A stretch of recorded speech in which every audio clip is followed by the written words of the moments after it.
মুসলিমগণ দলে দলে বিভক্ত হওয়ার কারণ কি? মুসলিমদের ঐক্য থাকা এবং তাদেরকে ঐক্যবদ্ধ হয়ে জীবনযাপন করার প্রতি আল্লাহ পাক বিশেষ নির্দেশ দিয়েছেন এবং বলেছেন ওয়া আতাসিমু বিহাবলিল্লাহি জামিআন, তোমরা সকলে মিলে আল্লাহর রজ্জুকে, আল্লাহর হাবল অর্থাৎ কোরআন এবং হাদিসকে এতেসাম মজবুত সহকারে ধরে থাকো। ওয়ালা তাফাররাকু, এবং তোমরা বিভক্ত হয়েও না। আল্লাহ তাআলা আমাদেরকে ঐক্যবদ্ধ থাকতে নির্দেশ দিয়েছেন, আর ঐক্যবদ্ধ থাকার মাধ্যম হবে কোরআন এবং হাদিস ভিত্তিক। এটা মুসলিমদের কাছে কাম্য, এটা হওয়া উচিত ছিল। কিন্তু এর সাথে সাথে আর একটি বাস্তবতা, সেটা হলো এই, উচিত ছিল ঠিক আছে, কিন্তু বাস্তবতাটা ভিন্ন হবে।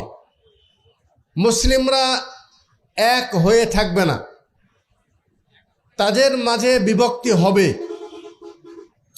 এই ইঙ্গিত আল্লাহ তাআলা নিজেও দিয়েছেন এবং আল্লাহ নবী সাল্লাল্লাহু আলাইহি ওয়াসাল্লামের কথা থেকে প্রমাণিত হয়।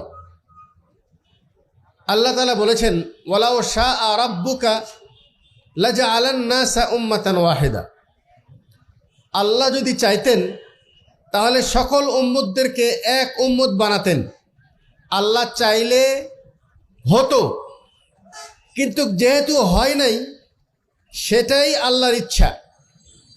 আর না হওয়ার মধ্যে কারণ হলো এই যে এই বিভক্তির মাধ্যমে আল্লাহ তাআলা একটি সঠিক দলকে আল্লাহ পাক জান্নাত দিতে চান, আর বাকি যেগুলি বিভ্রান্ত দল আছে সেই দলগুলিকে আল্লাহ পাক জাহান্নামে দিতে চান। আমার কথা বুঝে আসতেছে? বিভক্ত কাম্য নয়, কিন্তু মানুষদেরকে বলা হয়েছে তোমরা আল্লাহর রজ্জুকে অর্থাৎ কোরআন হাদিসকে শক্ত করে ধরো। মানুষরা কি করেছে? কোরআন হাদিসকে না ধরে ধরেছে আব্দুল্লাহ, আল্লাহর বান্দাকে ধরেছে। এই জন্য ইসলামের মধ্যে যত দল আছে, প্রত্যেক দলের একজন নেতা আছে, কোনো বান্দা, কোনো ইমাম, কোনো নেতা, যেই ব্যক্তির নামে ওই মাযহাব, ওই তরিকা, ওই দল চালু হয়েছে। অতএব যেই দলের সম্পর্ক থাকবে কোরআন এবং হাদিসের সাথে, কোনো ব্যক্তির সাথে নয়, তাহলে তারা ঐক্যবদ্ধ থাকবে এবং তারা আল্লাহ রসুলকে ধরবে। যেহেতু মানুষরা সেটা না করে মানুষকে ধরেছে, অতএব মানুষরা বিভিন্ন দলে বিভক্ত হয়েছে।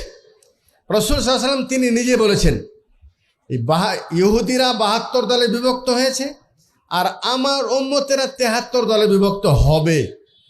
তো রাসূল বলেছেন হবে, তাহলে কি বাস্তবে হবে না? হবেই। এখন আমাদের কি করতে হবে? দল বহু থাকবে, কিন্তু আল্লাহ রাসূল এটাও বলেছেন লা তাজালু তায়ফাতুম মিন উম্মতি যাহিরিনা আলাল হক, একটি দল থাকবে হকের উপর। কয়টি দল ভাই? কয়টি দল?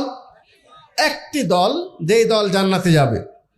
সেই দল সম্পর্কে বলা যেতে পারে সকল হক্কানি আলেমদের একমত। সেই দলকে রাসূল বলেছেন মা আনা আলাইহি ওয়া আসহাবি, যেই আকীদা এবং আদর্শের উপরে আমি আছি, আমার সাহাবী আছে, যারা আমার এবং সাহাবীদের আদর্শকে কিয়ামত পর্যন্ত ধরে রাখবে, তারা হবে হকপন্থী দল। তারা হবে হকপন্থী দল। ইমাম আহমদ বিন হাম্বলকে জিজ্ঞাসা করা হয়েছে, এই হকপন্থী দল আপনার দৃষ্টিকোণ থেকে কাকে মনে করেন?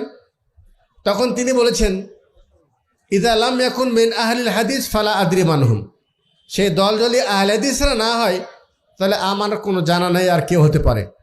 সংক্ষেপে বোঝা গেল, পৃথিবীতে যারাই কোরআন হাদিস মেনে চলে, আহলে হাদিস বলুক, নিজেকে সালাফি বলুক, মোহাম্মদী বলুক, আনসারি সুন্নাহ বলুক, আহলুস সুন্নাত ওয়াল জামাত বলুক, বা কেউ না বলুক, মুসলিম বলুক, আকীদাই এবং মানহাজে যদি কোরআন হাদিসের উপর প্রতিষ্ঠিত থাকে তাহলে তারা হকপন্থী দল। আর যাদের আকীদা মানহাজ বিভ্রান্ত, তারা বাতিল। আচ্ছা, প্রশ্ন শেষ অংশ, সেটা হলেই হকপন্থী দলের মধ্যেও বিভক্ত পাওয়া যায়, যায় কি যায় না? জি, হকপন্থী দলের মধ্যে যেটা বিভক্তি আছে, এই বিভক্তিটা আকীদার বিভক্তি নয়, মানহাজের বিভক্তি নয়, হয় আমলগত বিভক্তি অথবা কাজের প্ল্যাটফর্মকে কেন্দ্র করে বিভক্তি। উনি একভাবে করছে, আমি আরেকভাবে করছি। অতএব এখানে একজন হক আর একজন বাতিল বলার অবকাশ নেই। যারাই আকীদা বিশুদ্ধ পোষণ করেন, সহিহ হাদিস ভিত্তিক আমল করেন, তারা সব আলহামদুলিল্লাহ হক পথে, হকের অন্তর্ভুক্ত। বাকি কার অন্তরে কি আছে এটা আল্লাহ ভালো জানে, আল্লাহ ভালো জানি। এটা আমরা ওই ব্যক্তির দিকে নিসবত করি। আর আমি কি করছি এটা নিয়ে ভাবি, আমি কি করছি এটা নিয়ে ভাবি। অন্যের হিসাব আমাকে দিতে হবে না, আমার হিসাব দিতে হবে। অতএব আপনি হকপন্থী দলের অন্তর্ভুক্ত আছেন কি না এটা চেষ্টা করবেন। আল্লাহ যেন তৌফিক দান করে।